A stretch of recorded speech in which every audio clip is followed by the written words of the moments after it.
right, hello everybody. Welcome to UK CORRAL, the podcast that reviews every comic book ever written by a UK writer. I'm your co-host Mike L, and as always, I'm joined by... It's me, Adamantium. I just noticed, with your rotating sound effects. We are now on Zoom, so we have to update all of our names here. Now everyone knows our secret identities. We blew it. Oh, poo. Hold on. Well. Yeah, maybe you can change that on your end. Yeah, but anyway, we're also joined by Paul Carbonaro. Right? Did I pronounce it right? Is it Carbonaro? I did. Carbonaro. Yeah, you did. Right. I know a little Italian, not really, but anyway. Okay, so we are here to talk about yet another Garth Ennis comic from the early days, right? And the one-word response from Paul was, what was it, depressing?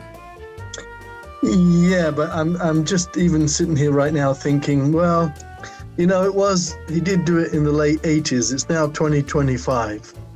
Is it really fair to judge it from 2025, Well, I mean, if it's depressing, it's depressing. But I'm not saying I found it uplifting, but I certainly didn't find it depressing. My one sentence review is that, again, this would make a great movie. It's like ready to be shot. It's storyboarded. It's like perfect in my opinion. Adam, what's your one sentence review? This is crap. Come on. No, really? You know what? Honestly, I'm sorry. I have to jump in. I'm so glad that Adam said that, because I've been really struggling with myself thinking, come on, don't be so harsh. Keep struggling, Paul. Keep struggling. It's Garth Ennis, who I like very much, and he did it in the late 80s. He was much younger. You know what? It's crap. It's just full of cliches and stereotypes, and it's just miserable. It is a miserable list story, to put it mildly. I am not going to say there's no merit to this, and as we get into our discussion, I will point out some things I like, but a bit of a spoiler on the whole, this did not sit well with me. I don't ever use the term offended. I'm never really offended by anything I read, but I was definitely unsettled, and not in a good way. I'll put it that way. Is there a good way to be unsettled? Yes. What has that ever happened? When I watch The Exorcist. Okay. I love The Exorcist. Or when I read Kafka or something like that. Sure. Yeah. Okay, so, we didn't really plan this out as usual. How do you guys want to do this? Do you want to do a summary? Do you want to just give a rough... Because it's one solid story. It's not chapters. Go ahead, Paul. Yeah, I mean, like you said, it's not chapters. I mean, the question is it to be taken literally or not? I don't think so. And if it's not to be taken literally, that maybe it's saving grace. So we still have to convey basically what it's about. Otherwise, who the hell knows what we're talking about? Well, yeah, we don't have to. So, I mean, but it doesn't break down into chapters, I guess. Well, technically it does. It's actually episodic. So I forgot. Yeah, it does. This was originally released in the Pages of Crisis, which was the UK anthology series. So originally, I believe it was 8 issues, and it's all been anthologized within these trades. And this is the second iteration of the trade, because the original one, I think we'll talk about the history of it as we go through this review, but it was met with quite a bit of controversy, even though the original run of the individual issues of Crisis were not really met with that much controversy at all. There wasn't that much hubbub about it. But this was re-released by Vertigo in 1997, and that's the edition which we're reading. And you can see the title headers. I believe it is 8 episodes, so perhaps we should just go round robin and do a brief synopsis of each episode and maybe give our piece on it after the fact. So, yes, we are in a roundabout way introduced to Nigel. Is this him in the... Oh, actually, Terry. Oh, this is Terry. Mm-hmm.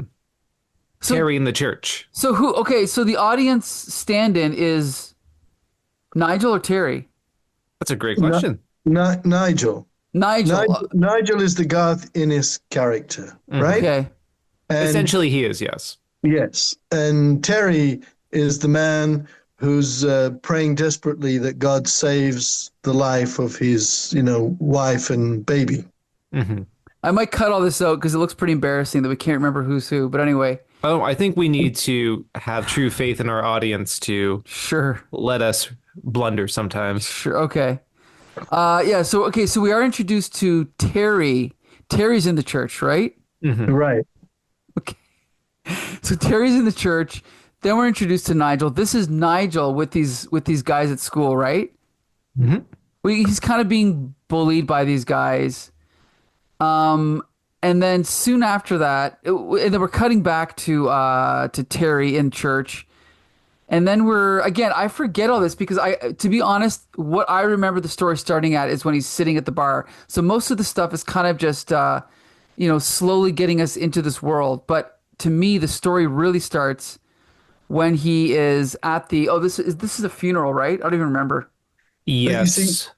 Go the, ahead. the set the setup is that Terry is a religious man with faith in God, and he knows that the wife and I think unborn child are in a Yes. difficult situation. He's praying to God to see them through, and unfortunately, they die, which understandably turns him against God. Because if you really believe in such a direct link, I ask God to do this, God do this, and it Hmm. doesn't happen, then you also rationalize that God has allowed this tragedy to happen, and therefore you're against God. So I think that's, let me be, what can we say, fair about it. That's a fair enough beginning. That's quite a strong beginning. Hmm. Meanwhile, there is Nigel, who's in his late teens, I think, hasn't Hmm. yet graduated school, and he has a good interest in a particular female, but she's a Christian, and therefore he wants to kind of get involved wherever she is involved to just try to, work his way into her affection, not because he's developing an interest in Christianity. And then he finds, that he's getting rather kind of teased, mildly bullied about it. But he has an agenda, and the agenda is this girl, attractive girl, who happens to be a devout Christian. So those are the two strands that lead us into truth faith, and then the two strands at some point have to come together. Which is where Nigel goes to this bar and runs into this gang, including the girl that he's interested in. Well, it's a Christian gang Yes, yes. Well, when I say gang, that's a loose term, but there's a group of people that are Christian. because he thinks he has a date with her. And then when he gets to the date, he discovers no, she's brought along all her friends. Hmm. And who are all her friends? They're all part of the same devout Christian group. Hmm. And therefore, he's extremely let down because what's he going to do now? Is he going to pretend that he has some interest in Christianity so that he can continue trying to get the favor of this young woman? Or is he going to be honest and say what he really feels? And that is that for him, it's a load of crap. Hmm. So that's his Ultimately, dilemma. no, that's great, and that actually leads us right into the main part where I think Michael, you remembered this, which is where we pick up at the bar, and Right. this is where we have the decision made. Is he going to go along? Will he play along with this facade and feign interest in their spiritual ideology, or will he espouse what he actually believes? And he chooses to drink and insult their religion, to insult their intelligence, call them sheep for believing in God, and basically continue to insult them. Now, this begets a very theological debate between Nigel and one of the participants, one of the members of this group that accompanies the girl that he thought he was going on a date with. And during the course of this debate, what happens is we actually have Terry, who's been sitting at the bar drinking away his sorrows. He goes over and he lambasts them. He yells at them, telling them how erroneous their beliefs are, that there is no God, that God will not respond to them. And then he walks out of the bar. Now, at this point, Nigel is curious. He thinks there's something admirable about this man with how egregious he was in confronting this Christian group, particularly with him saying his goal is to kill God. And because he finds him so interesting, he leaves the Christian group to pursue Terry. Yeah. Then we're on to the next episode. Yeah. So let me point out, because I want to, if our people are watching this, I want them to pay attention. I want to take a sidetrack. I actually think the art is really good, especially compared to the previous Garth Ennis book we did, which I thought had very inconsistent, sloppy art. I think this type of art is the kind that, at first glance, you might think it looks kind of amateurish and a little bit sloppy, but I think if you look closely, you can see, I think the layouts are really good. I think the faces are really good. It almost looks like Michael Golden, like not the body language, but the faces remind me of Michael Golden. So, and then also you have the colors, like the watercolors, right? On top of that. Before we go forward, what do you guys think of the art in this book? I think it's very effective. And I think, like you were just saying, it's better than the previous Garth Ennis, story that we covered. I like it. I like it. I mean, it certainly helps to convey the miserable nature of the tale. But yes, I think it's good. And I just want to confirm you guys can see my screen, right? Oh, yes. Okay. So like this page is one of my favorites. Like if you look at where the camera is here with the hand and the glass in the middle of the shot, then him taking a sip. I just think that since the story is mostly people kind of just talking to each other, I think this type of art is perfect for that. Adam, what do you think? I think the art, I'm going to call it ugly, but in the most complimentary sense. Sure. The artist knows what they're doing. They're trying to convey a very ugly story with these very stark figures and compositions. It's effective. It does it well. I do think there is a tendency to have these extremely affecting emotional reactions from people in their body language and their facial expressions, which in a sort of melodrama like this, I think is what you need to have.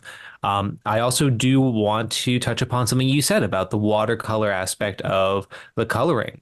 It's effective. You have this kind of almost luminescence that's happening within this bar scene, as if you can imagine these stark yellow lights hanging overhead mixed with the like gray pallor of the graveyard scene and some of the fiery violent imagery that we're going to see later on in the book. I think it's very effective. Not that I don't want to jump ahead too much, but I will say the greatest compliment I can give this whole book is definitely the artwork. Yeah, I'm a big fan of the art. But anyway, okay, so I'm going to see how much of the story that I liked much more than you guys that I can actually remember.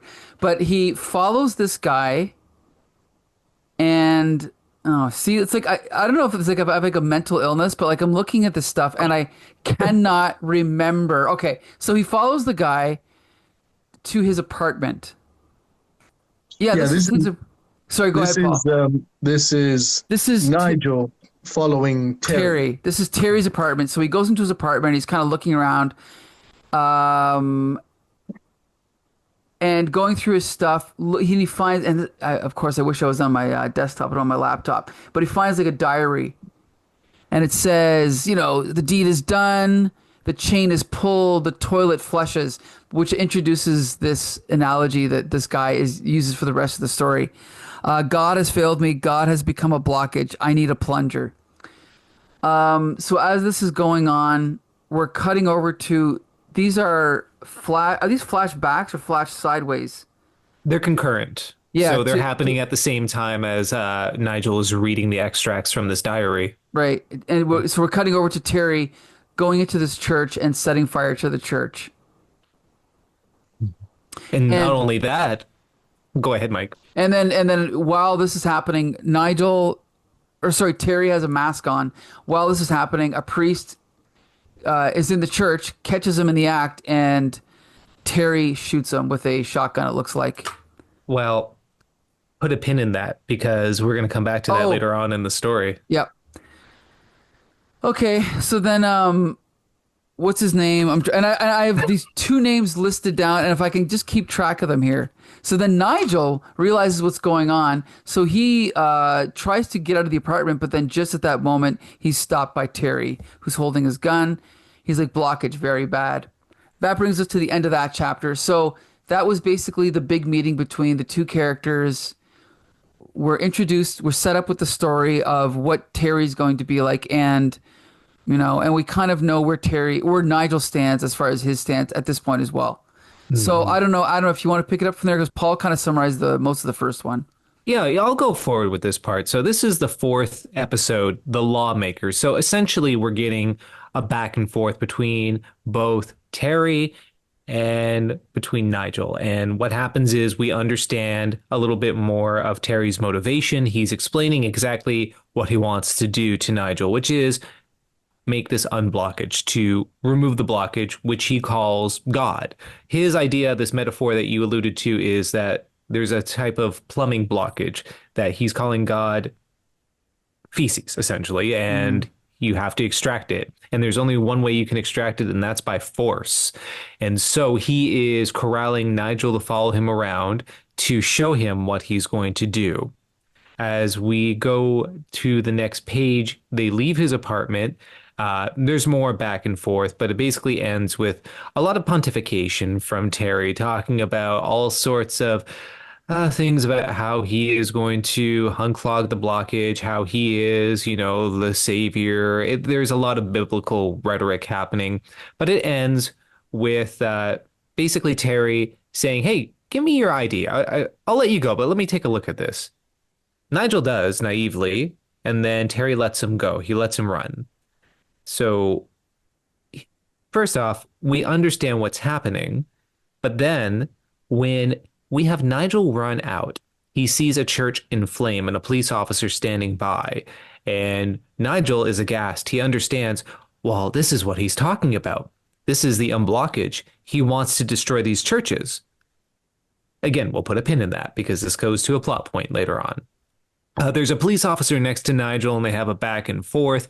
And essentially, the officer does not really believe Nigel's claim that he knows the perpetrator. But then there's a weird sound coming from an alley. The officer goes to investigate. There's the sound of a struggle, and then we see him being hung.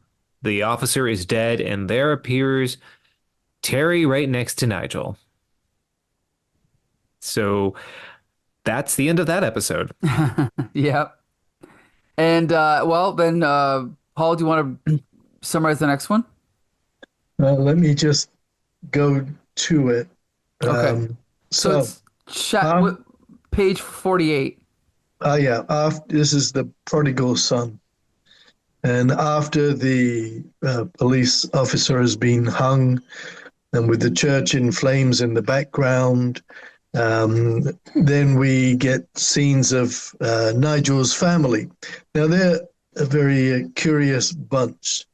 The mother and father, they're almost, I think, deliberately expressionless. Mm-hmm. Like zombies.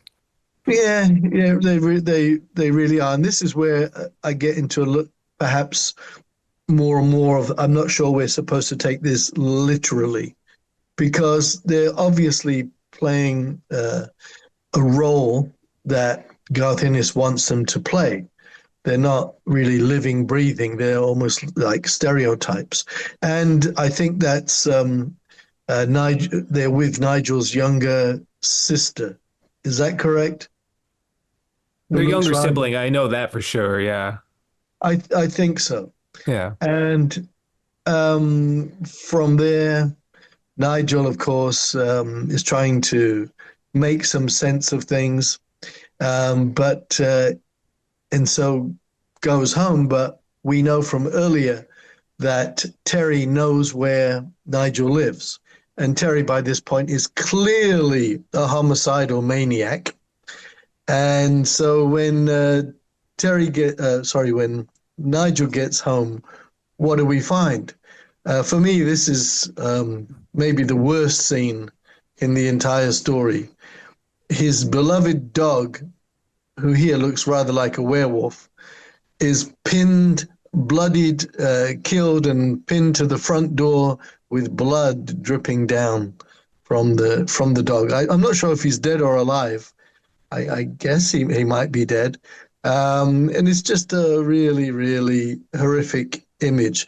I'm not quite sure how, again, if we take it literally, how Terry managed to get this dog, because, I mean, I don't think the dog would give up easily without a fight. This is a fierce looking dog, and managed to crucify him to the front door of the house. I just thought, again, I'm confused. Am I meant to be taking this literally or figuratively?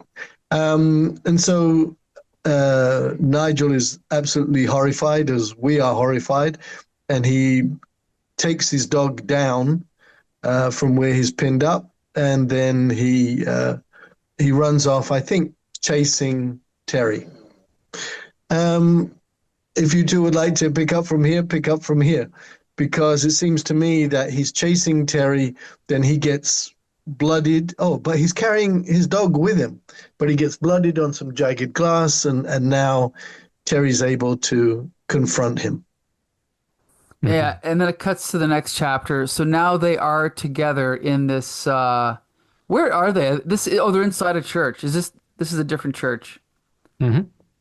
And it basically, now I think one thing about the story is to me, there's a lot of parallels with the previous Garth Ennis story, isn't there? Like this young, naive guy meeting this kind of mentor figure that ends up sucking him into this world. I think that's one reason why when I'm remembering the story, I'm completely mixing up the other one. But he shows him a gun, and he's basically recruiting him for this mission that he has, that he hates religion. He thinks God is a blockage, as he keeps calling him. And he brings them along to this. Oh, so they're inside this church. He sets fire to this church. They're confronted by another priest. Terry shoots him. And the priest is begging for his life. And then he drowns him in the bowl for the holy... Not the bowl, but... The cistern, yeah. Where the holy water is kept, and leaves them there. And then they, just at that moment, these are police. No, sorry, these are not. No, this is like another. What is it called? Well, let's just say it's a militia of individuals who are assaulting them. And yes, the implication that I think the reader is made to feel is that these are the police and they are arresting them. This is where the story gets wonky.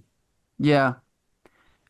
So they are basically kidnapped, taken away in a van, and brought to this headquarters, and they meet this kind of guru of this group, who we're going to find more about in chapter 7, The Lord. Right. So they're not police as such. They're like paramilitary. Right. Mm-hmm. And so who wants to do this one? Whose turn is it? Is it yours, Paul?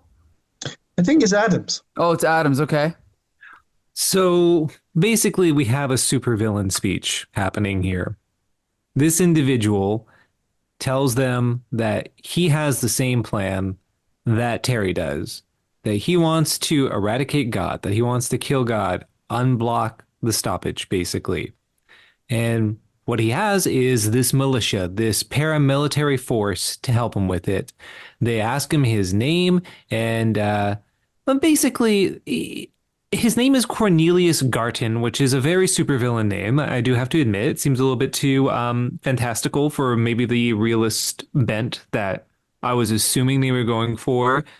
Of course, setting aside the issues that Nice Man had about the dog and some other issues I'll go back to.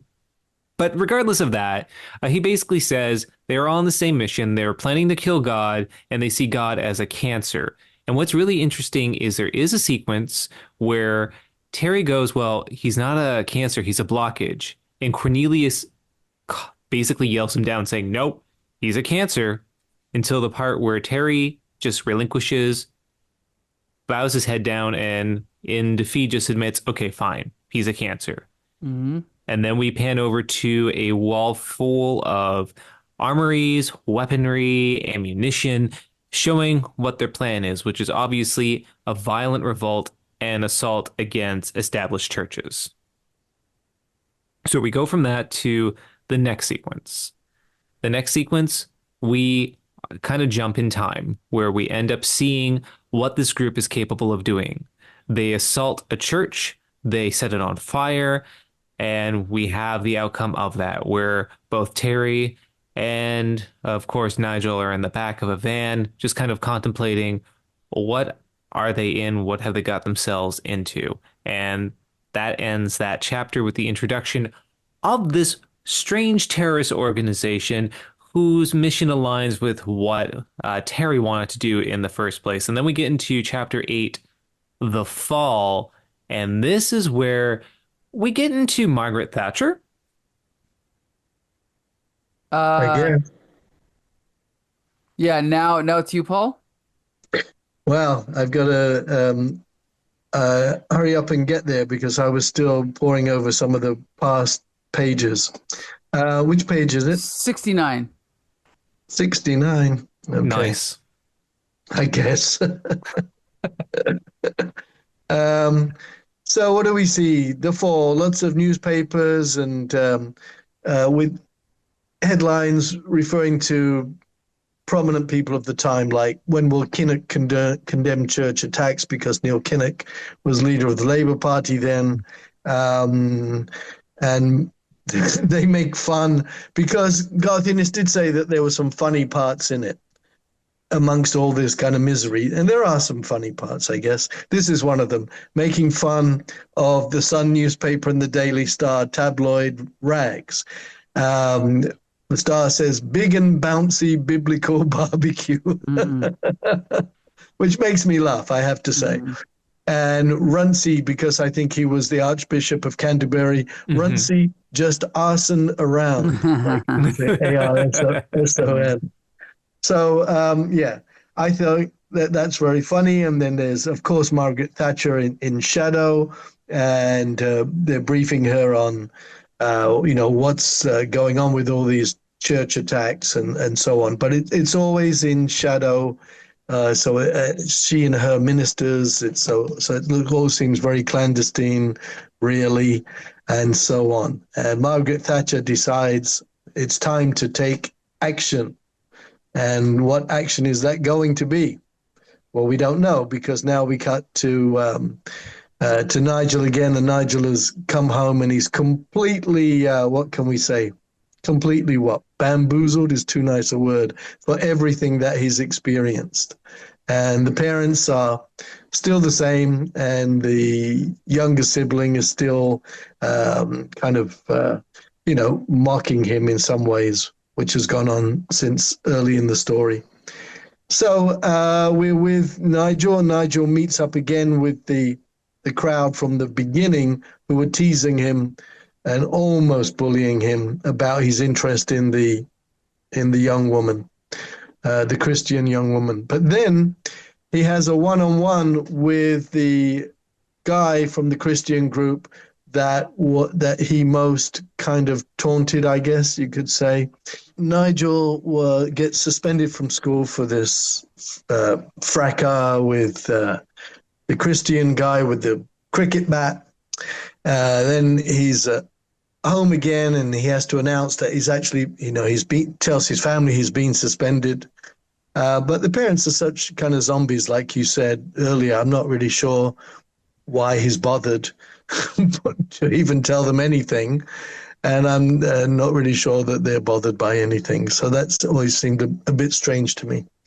Then he gets a phone call. He's being harassed now by this obviously terrorist organization. He's compelled to continue and being involved in this terrorist activity. Meanwhile, Mrs. Thatcher has called in the SAS, the Special Armed Services, and they know that something is going to go down at the next target, a targeted church, and they are determined that they will basically eliminate everyone. And when somebody says, but what about innocent bystanders? The SAS leader says, in an SAS operation, there are no bystanders. So I think that was funny as well. That made me laugh again. So it doesn't matter if you happen to be walking by. It doesn't matter if you happen to be out walking the dog. In an SAS operation, there are no innocent bystanders, and that's it. So off they all go to enjoy this great kind of what can we say? Big showdown. The terrorist group, Terry, Nigel, who's now completely roped in with it, swept along with it, just totally bewildered, and the SAS. Oh, and it's taking place at St. Paul's Cathedral, I believe. St. Paul's Cathedral. So now you see the stakes in this story, this entire story, the stakes just keep rising and rising and rising. And you'd say, but that sounds like good storytelling, doesn't it? Yes, it does. It's all, it's all, it's all building up to a huge climax. But I know here we're recounting the story right now, but I have to say, I'm so sick of these characters. By this time, I hope they all die, all of them. The terrorist group, Terry, Nigel, the SAS, all of them can go to hell. I just hope they all die. So it's turning this story turning me into a terrorist, really. So in that case, maybe it's doing its job and showing, look, even you, dear reader, could become a terrorist. So there you go. And the terrorist group are there, St. Paul's, boom, explosives, trying to destroy the place. SAS are there, and the SAS are going to take them out, and it's just one big, if I remember my vocabulary from a 1970s issue of Iron Man, one big conflagration. I think that's where I learned that word, thanks to Mike Friedrich and Iron Man. And it's just a big shootout, and I'm sure for Garth Ennis, coming from Northern Ireland and all the troubles there and everything else and the violence, this really affected his soul in many ways, mixed his soul up with all the confluence of religion and paramilitary organizations and the Margaret Thatcher government. And I think this is his culture. These are all the heavy impressions that were made on him as a young man in Northern Ireland, and he can't escape it. At least through the 1980s, he can't.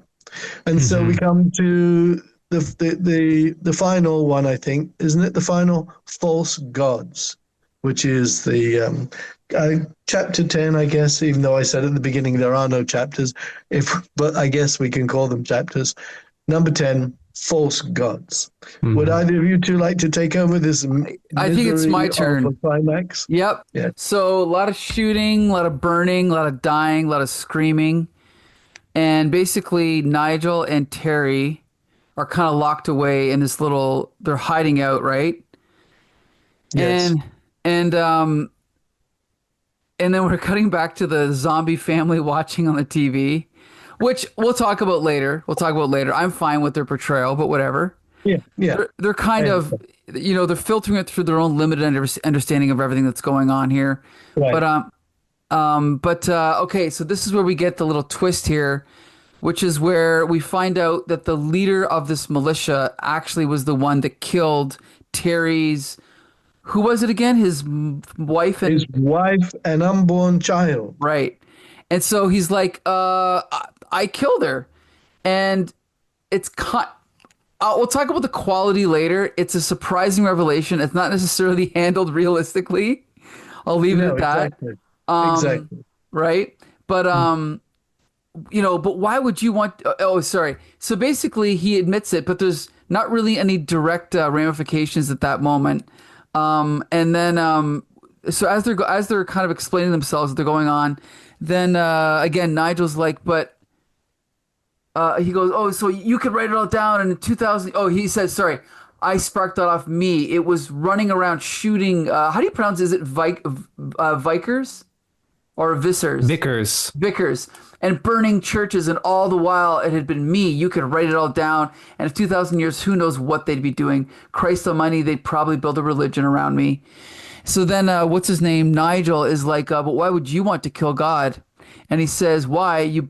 That bastard God killed my wife in the middle of childbirth. So this is kind of what is the cult leader's name again? Like the militia leader? Cornelius. Cornelius. Yeah. This is his secret origin. This is his motivation for doing what he does. So meanwhile, what's his name? Terry screams because he realizes what's happened. Nigel's trying to escape. Then Terry pulls a gun on Cornelius. And just at that moment, the militia ends up coming in and shooting both of them. Nigel gets away, grabs the gun that's left there, runs away, and then we see. So this is the rest of the militia, right? That's the lot of them. Oh no, well, that's the SAS. SAS, sorry, yeah, the SAS. That's the lot of them. Then who dares wins. So now we're actually. I forgot there was another chapter. Yeah, there is basically an epilogue. I do want to point out one thing that was just overlooked. The very first sequence of seeing the church attacked, with it being burned and with the vicar being killed, as Cornelius said, that was him. That was him initiating it. So when we had those concurrent scenes where Nigel is reading the diary, the reader is made to assume that is actually Terry doing it. No, that was Cornelius. So that was one interesting twist. I will give this. Sleight of hand. I will give it. Do I think it was clever? I'll get to that in a bit. But it was definitely a thing that made me pause. With that said, we get an epilogue, which is religious liberties, where we see now Nigel facing the repercussions of the post-traumatic stress he has endured from this experience. He is drinking vodka at the school, even though he has been banned and trespassed from the school. He encounters the young lady whose attentions he was trying to seek earlier on in the story, the inciting incident of him meeting her in the bar, of course, being what set this whole series of events off. And she notices how he's different. He shouldn't be here. He shouldn't be drinking at school, but he is having none of it. He's just slagging off. And there comes the teacher that had got him in trouble before, that had expelled him. He's about to go off and he's going to talk to the principal and get him into further trouble. But Nigel produces a gun because during the fracas in the church, he stole a gun and he shoots the teacher in the most gratuitous, bloody shot throughout the entire story in the head. It rivals what happened to the Alsatian, honestly, in terms of the crucifixion of the dog, in terms of the gratuity of the violence depicted in it. And here we have what I assume is a joke where the young lady screams, "Holy shit." And he goes, "Yeah, that's the idea." And he walks away waiting for whatever to happen. And that's the end of this very bleak, dark story. Yep. Hallelujah. And then the last line is, he says, I've got faith in myself at last, great faith, true faith. But then I was bound to say that sooner or later. The end. Not forgetting that he steps in dog crap. Yes, of course. Yes. Yeah. Which is a little bit of Garth Ennis humor that we'll see later on in his career, right? Yeah, of course. So, okay, before we say anything, I got to point out this was first published in 1989 to 1990 in Crisis number 29 to 38. Obviously, the writer is Garth Ennis. The artist is Warren Pleece. I thought it was a joke, like a play on War and Peace, but it's not. That's his actual name. And I guess he also went on to write Zombie, an Irish novel, and he did some work for Vertigo. Okay, and then I also, and not that I'm making excuses, but Garth Ennis was 19 when he wrote this. But anyway, I've already, huh? It shows, but I mean, if you're 19 years old, I mean, you have a career in writing for sure. You know, I mean, he was 19. Yes. So And If I'd written this at 19, I would have, patted myself on the back. I'm sure, but I yeah, mean, you know, it's immature. It's really, really immature. Mhm. here's the thing: is I think that's the first criticism that I would have had of Garth Ennis when I first read anything he did is that, oh, this is just shock for shock's sake, right? This is immature, which is how I learned to read Mark Miller's work. But now that I've read more of Garth Ennis, I love a lot of his stuff, which we've talked about. You know, Constantine, Punisher, you know, a lot of his stuff. This it does have an immature streak to it, but again, I don't know. I'm just looking at it more structurally. Like, you know, you can. I'm always comparing it to what came out during that time period, and if I would have read this in 1989 when I would have been 14, I would have ate this up. I would have loved it, and I still reading it now do think it's good. There's some passages that, like, the ending is pretty out of left field. Like, it's unmotivated. It doesn't make logical sense to me. It's just shock's sake. And you know, some of the characters are stock, but to me, it might not be long enough to be a movie. But I think it would. I can see it making a good episode of a 1 hour TV show. That's how I see it. But Adam, what do you think? I think that this is not just shock for shock's sake. I think this is being intentionally cruel. I don't like mindless cruelty to characters. If I'm reading about a character, it's because there's some sense of dignity about them that I'm invested in. I want to see where they progress, how they go. And even if the story is about their downfall, I'm invested in it because there's that sense of dignity of a character that has me invested in knowing what comes of their downfall.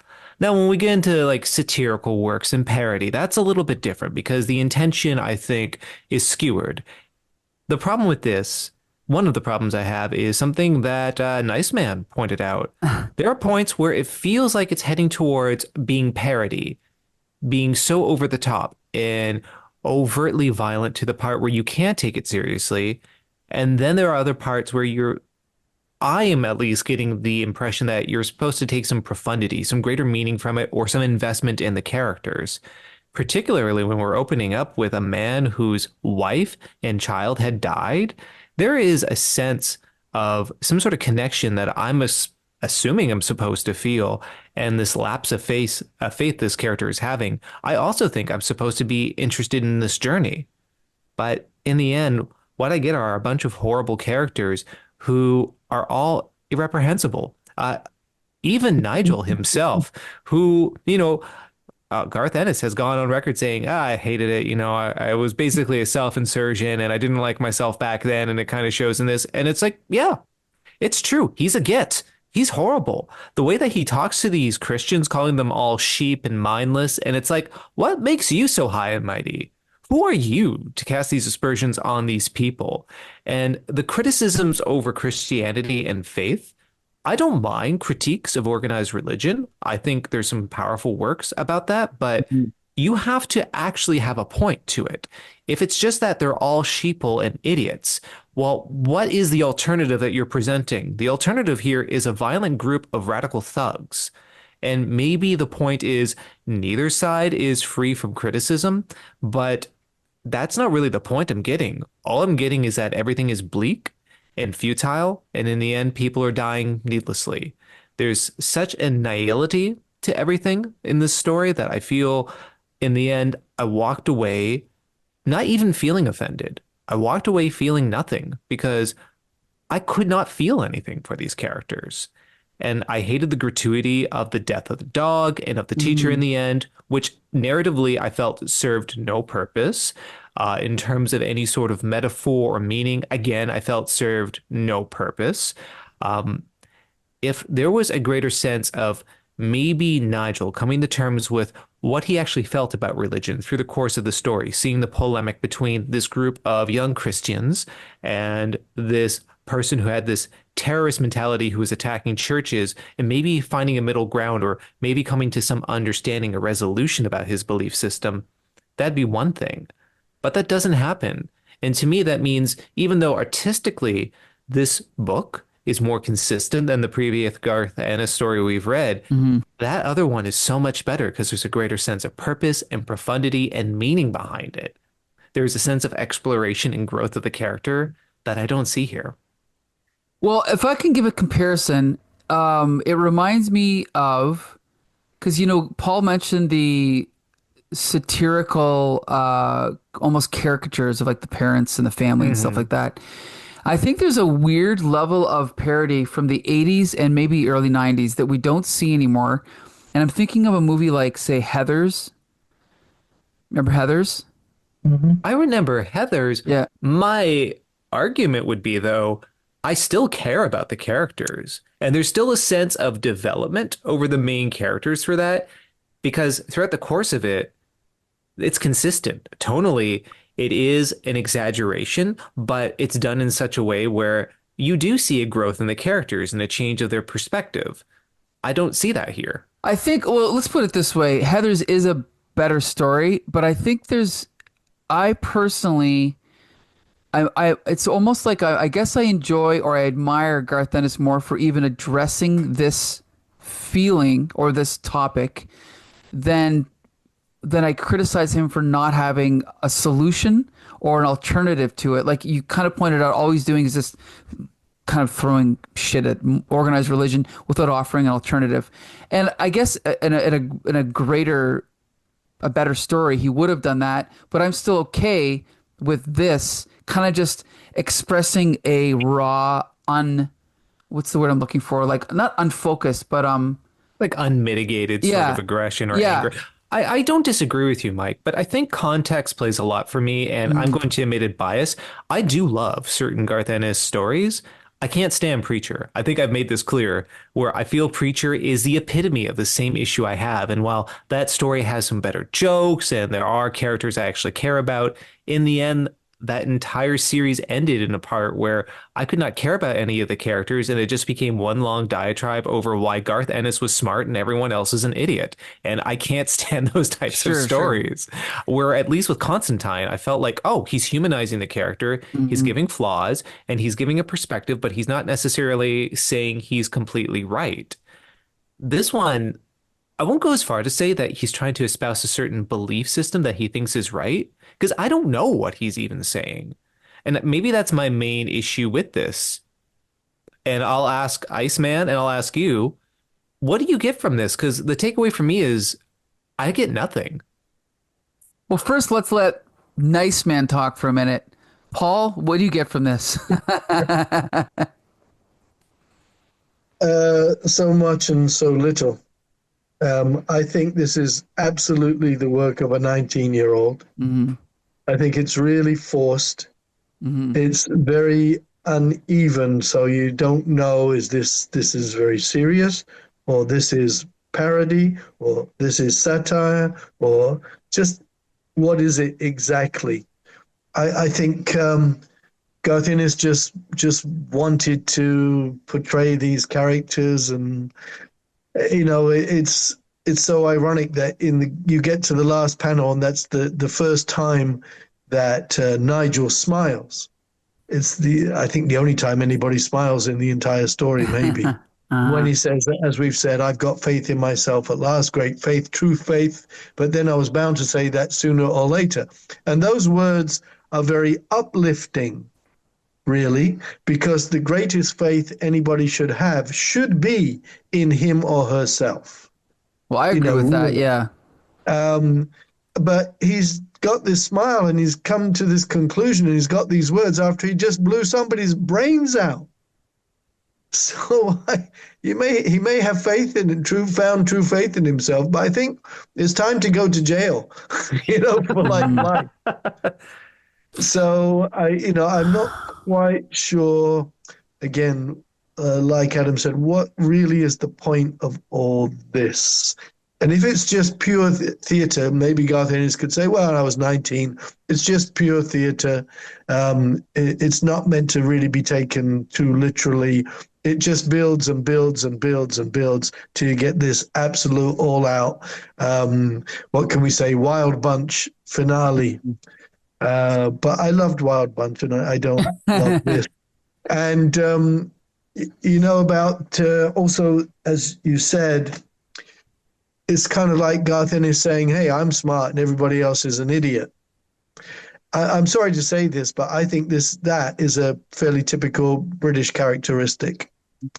You know, just about even like with my friends, who I've known for a long time, and I'm not saying crap about them behind their backs, but I think it's very rare to find somebody in Britain who doesn't think he or she is smart and everybody else is an idiot. So it It's sounds like, like it sounds more like you're describing Italians, but I can only say that because I know somebody, and I'm not picking on you. But that is a very common trait with all my Italian friends, and I'll leave it at that. But anyway, go ahead. so, no, I didn't enjoy being with these characters. If I take it literally, then I absolutely don't want to see these characters ever again.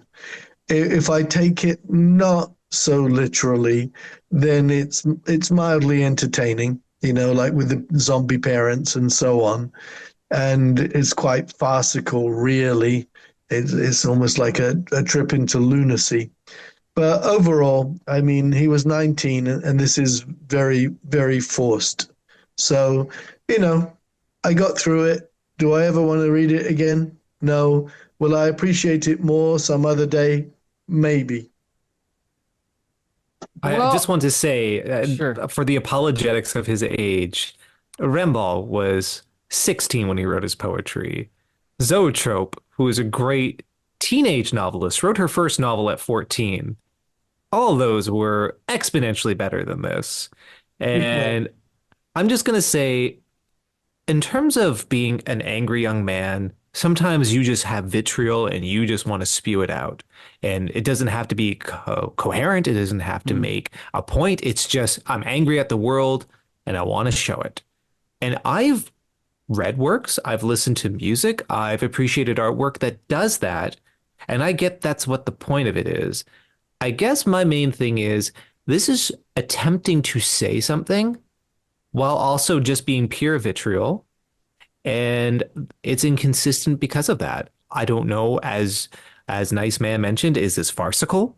Is this to be taken seriously? Is it literal?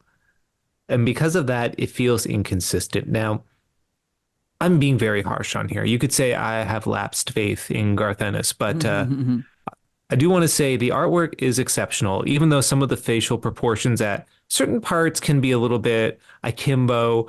And I do not like the gratuity of certain amounts of violence within the story. I do think it strikes a certain consistent tone, even if the story is inconsistent. The artwork is really the saving grace for this book.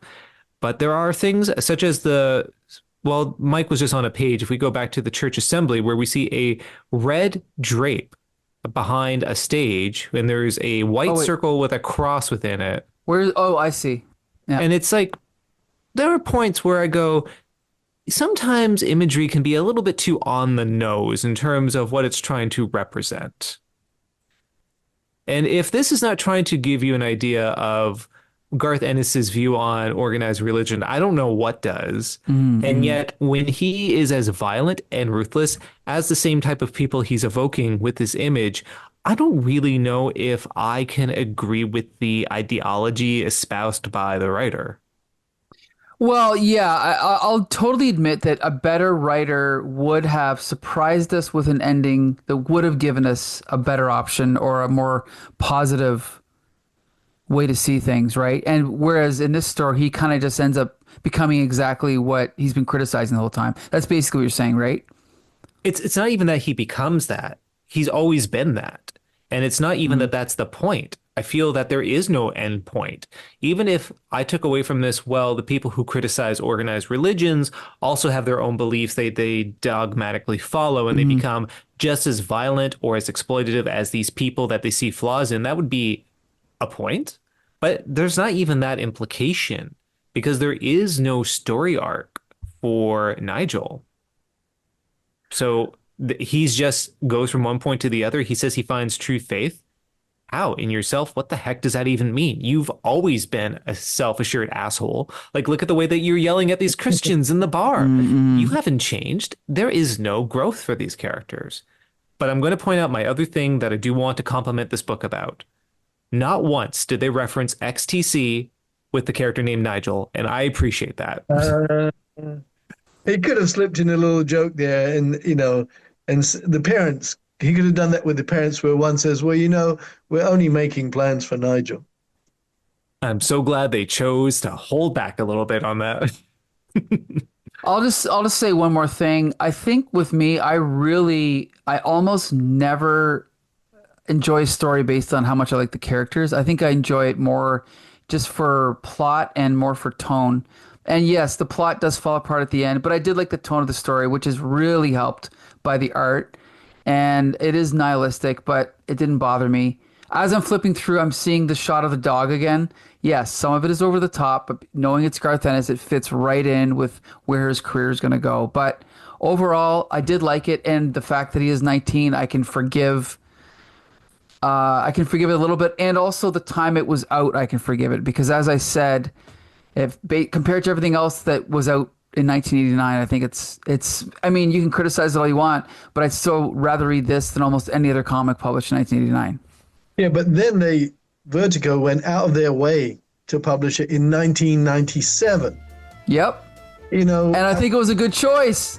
Good idea. Props to I think it was Vertigo. because Preacher was selling a lot and they really wanted to bank off of Ennis's name. And you know what? Yeah, because I think in 2025, if you were to read comics from the successor to Vertigo, which is, I guess, Black Label, I think this would hold up a lot better than a lot of the Black Label stuff, in my opinion. But we'll leave it at that. I have just one question for everyone before we go. How the heck did that police officer get hanged so quickly? Okay, there's a few plot holes, which we've talked about. Well, that's because you didn't see it because of the darkness, but it was the alien from Alien. Well, you know what? I changed my mind. 10 stars. Perfect. Sure. Okay, let's wrap up this review. Thank you for joining us. Sorry about the technical difficulties, audience. We'll hopefully have that fixed by next week. For next episode, we are going to be reviewing a Peter Milligan comic called Screamer. Yes, by Peter Milligan, Brett Ewins, and Steve Dillon. So that should be fun. I've never read this before. So, yeah. Is this from the 80s, I think, isn't it? May 1989. This is pre-Vertigo. This is DC Comics. Yeah. Yep. So it's going to be fun. Yeah. Well, Mike, you might be a hypocrite because if we read this and think it's better than this comic, then there is something we'd rather read from 1989 than this. Hey, you're right. You learn something every day. Anyway, thank you for joining us again. You can hear all of our episodes at comicbooksyndicate.com or on YouTube. And you can watch all the episodes too because we're flipping through the pages as we talk about them. And you can see our lovely faces here on the screen. So be sure to watch and read every week. UK CORRAL. Until the next time, see you later.